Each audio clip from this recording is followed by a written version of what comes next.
Hey, good morning, everyone. Welcome to another lectionary psalm reflection. Cameron, Stefan, so good to see you guys. Hey, fellas. You say fellas? I did. Is that Oh, okay? yeah, yeah, yeah. All right. Comrades. Just want to make sure I was hearing you correct. Hey, fellas. Fellas. Fellas. We're obviously in a mood today. Not only can I play the saxophone, I can also play this weird little guitar. Yeah, I have to investigate that thing. It looks pretty fun. It's actually it's made by a company from Canada called Seagull, and they Mhm. make pretty good guitars, but it's called the Merlin, and it only has four strings, and it's tuned, if I get this right, diatonically.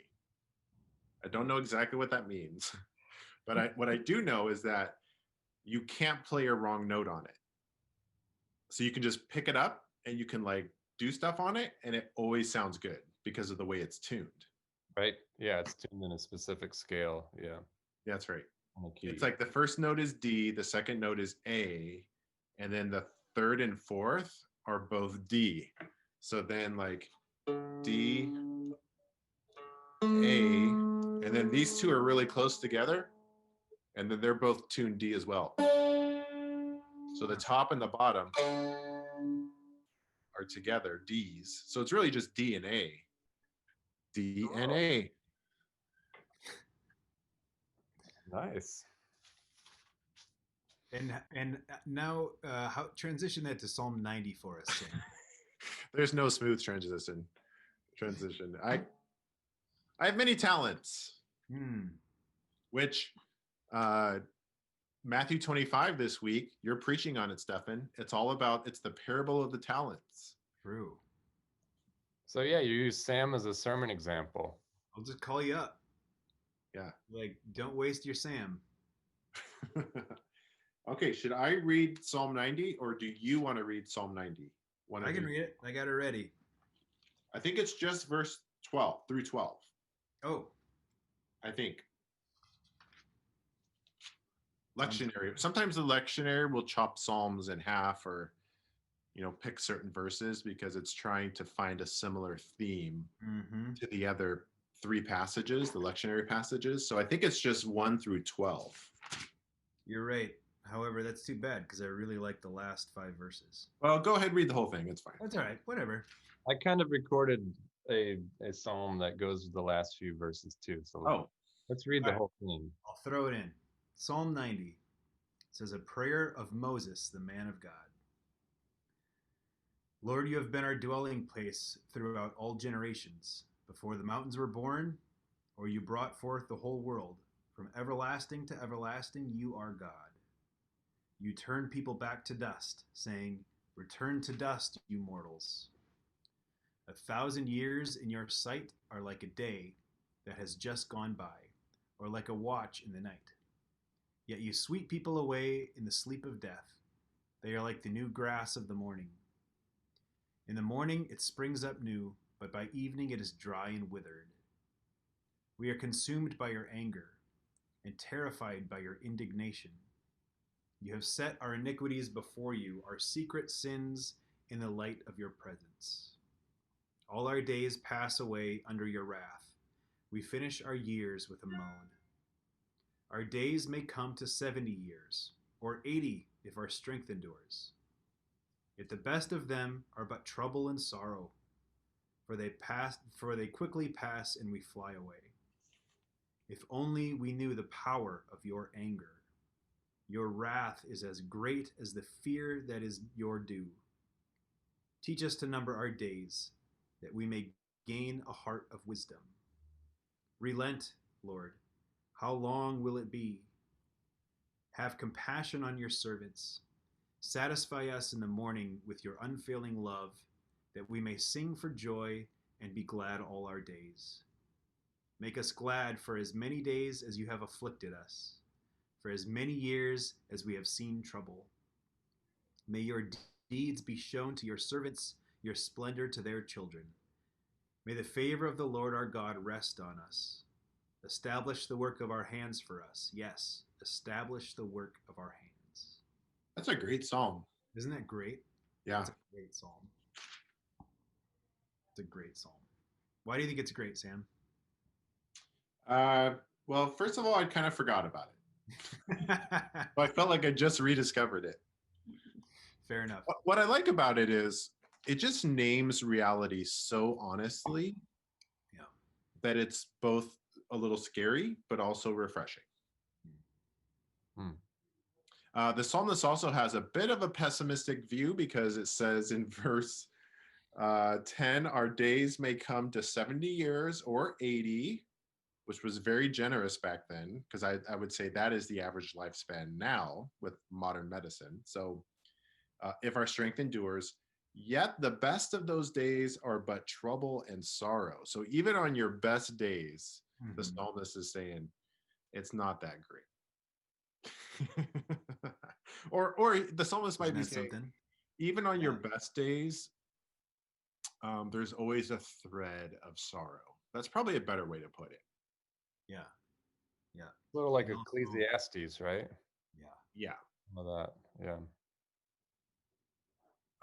I guess my other thing is, and I mentioned this at the very beginning, there is a tie-in always in the lectionary between all the passages kind of, are sometimes loosely, but sometimes tightly bound together by a thread.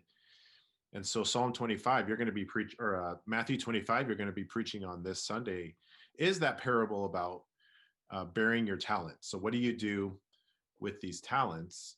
And liturgically, we're in this part of the year where we're anticipating Christ the King Sunday. And so the theme of this sermon series and the theme of the passages in Matthew are all about getting ready, how to keep watch, how to be prepared for this coming reality so that you're not surprised. So it's like we're being let in on the surprise so that we can prepare for the surprise, which is kind of interesting because that's the very nature of a surprise, is that you don't know. That's the whole nature of a surprise, but it's like we're being told about the surprise. It's like when on Christmas, when you know what you're getting, but then you have to pretend like you're surprised when you open the package. It's kind of like that thing, right? Yeah. Oh, that's good. I like that. Anyways, but let me just, so I got distracted there on the whole Christmas thing. Okay. What's interesting is that the psalm basically instructs us that our life is short, and so be wise about how you conduct yourself or how you live your life.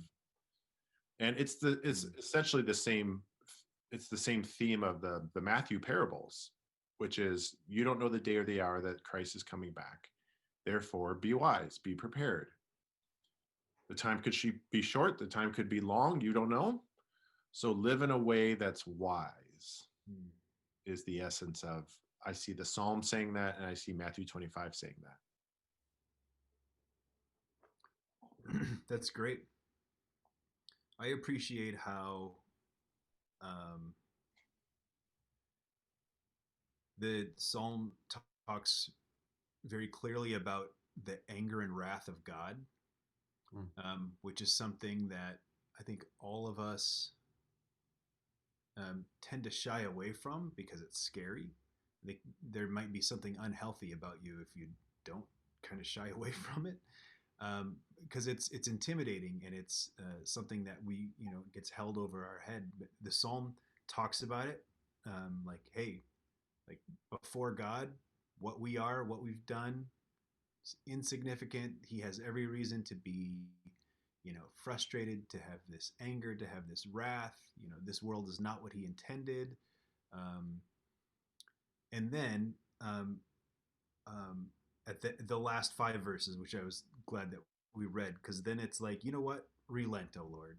And you have your anger, you have your wrath, and they are justified.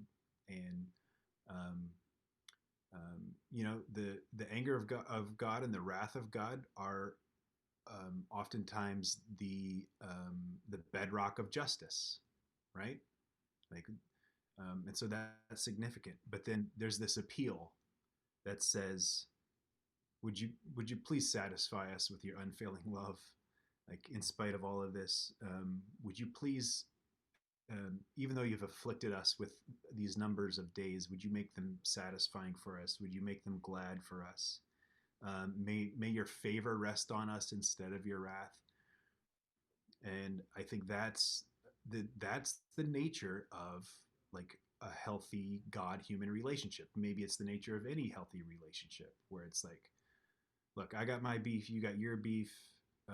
Things aren't the way that they're supposed to be, but we're gonna let our favor rest on each other. And I appreciate how that comes out throughout the whole psalm without downplaying the reality of um, the frustration of it all. Hmm. Yeah, that's great. I like I like the sense of time. If you go to sort of verse 4, for 1,000 years in your sight are like a day that has just gone by. So you have God's time. And then kicking back to verse 12, teach us to number our days all right, that we may gain a heart of wisdom. So it sort of shows how God is above, in sort of above time and space.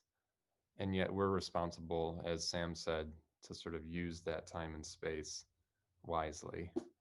And yeah, that sort of stuck out. I also see like this sort of like Lion King idea of the circle of life.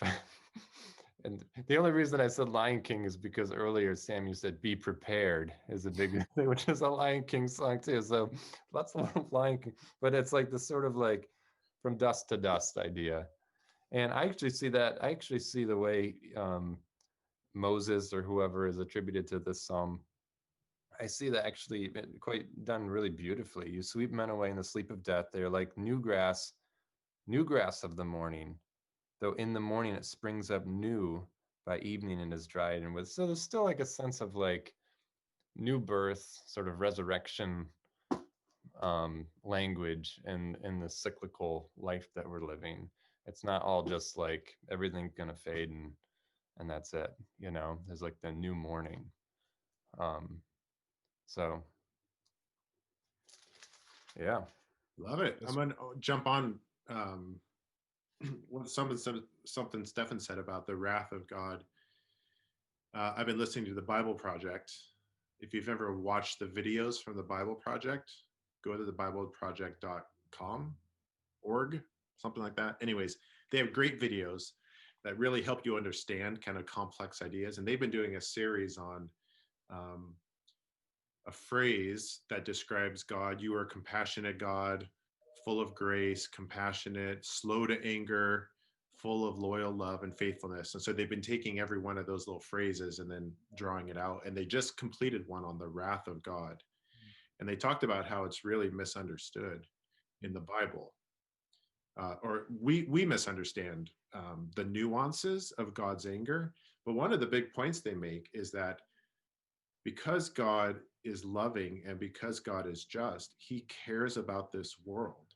And so anger is a natural and healthy response when something is wrong. Mm-hmm. So when God sees injustice happening, he gets angry, which shouldn't scare us. It's like, because he cares, because he loves, because he's loyal to this world. And so he gets mad. So, but what's interesting about that is in Matthew 25, Stefan, you're probably going to preach on this. I don't know if this will be one of your points, Sounds but to me in like Matthew 25, what? Say that again? Sounds to me like you want to preach on it. Go ahead. So in Matthew 25, the first two people squander their talents because they are afraid of the landowner's wrath. Interesting. They say, we knew you were a hard man. And so one of them like buries it and the other one, I can't remember, does what. But it's so anger there causes a response where it paralyzes fear two of the people. But in Psalm 90, God's anger is the opposite, which Psalm 90 is saying, because of God's wrath, help us to live our lives wisely. Mhm. So anger is kind of at the heart of both passages, but the response to the anger is different. Mm. In one story, the people are paralyzed by it, and on the other, it becomes kind of a good motivation for living a wise life. Hmm. So That's really think great. about that. That's really great. Yeah, I mean, anger's the second stage of grief, Mm. you know, and I often think that we look at grief as this super sort of soft, sad, mournful thing, but it's Yeah. sort of built into our bodies. That rage is often sort of a part of it, and to think that we have a grieving God, you know, Mhm. that yes, suffering's a part of our reality, and you know, he's working in and despite that suffering, but he still doesn't like it. Mhm. Mm. And often, I mean, I think what you were exactly right, Sam, in the idea that sort of the nature of healthy fear versus unhealthy fear. Mhm. Fear coming from anger, that fear can cause you to change dramatically, um, as opposed to, you know, just being so terrified in fear that you're incapable of changing or doing anything and pulling away, you know. So Cameron, tell us about Psalm 90 musically. Well, I found this really beautiful hymn called Wildflowers Bloom and Fade, and I think it's relatively modern, 1995 compared to our 1895 and 1795s that we've been doing. Um, but it reminds me of one of my favorite. I had a conversation with Dale Holst about sort of introducing him to Nina Simone, and I her if you don't know Nina Simone, go look her up. I think she's like the most amazing musician that ever lived or something. And I was just hearing her voice in my head, and so I didn't do a Nina Simone, you know, impersonation or anything, but the song just kind of reminded me of that. And um, yeah, it's just a beautiful. It's wildflowers bloom and fade, soon come and gone, but God, from age to age, you still live on. Mm, It's kind of the first line. I love it. Are you Yeah. on piano, guitar? What's Piano, happening? yeah, it's another one I did in Sanctuary, but I think it was just a really sort of peaceful psalm, um, setting, but also has a little bit of grit in it too.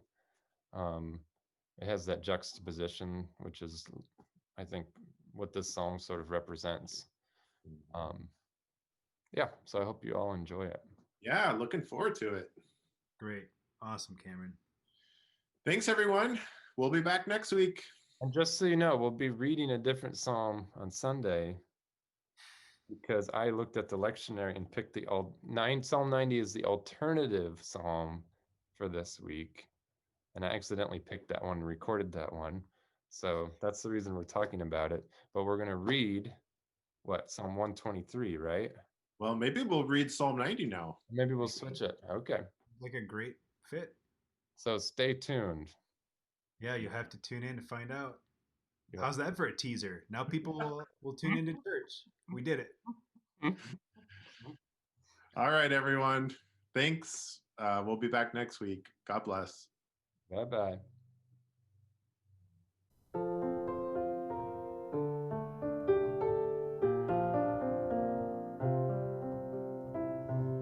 Wildflowers bloom and fade, soon come and gone. But God, from age to age, you still live on. Older than time and space, you are.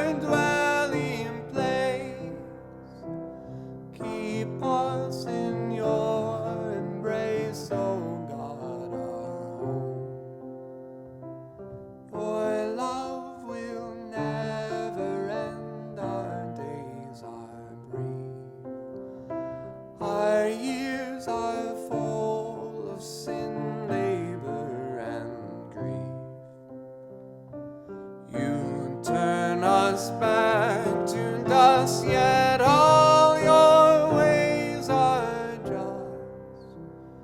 So we will live in trust, O God, our home.